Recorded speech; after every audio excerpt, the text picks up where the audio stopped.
নমঃ পার্বতী পতে হর হর মহাদেব। আমি স্বপ্না, আর আমি আজকে বৃহৎ শিব মহাপুরাণের একাদশ অধ্যায়ের মেনকার প্রতি ভগবতীর জ্ঞানোপদেশ এবং হর পার্বতীর বিবাহ পাঠ করতে চলেছি। তোমরা সকলে চলে এসো শিব পুরাণের মধুর বাণী শ্রবণ করতে।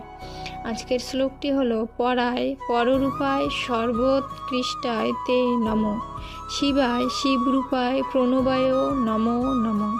আজকের শ্লোকটির অনুবাদের চতুর্থ পাঠ থেকে পাঠ করতে চলেছি।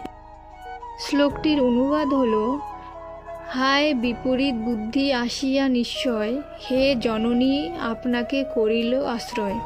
পরম শিবই এই জগৎ কারণ, উনি আশ্রয় কর্তা দেব সনাতন।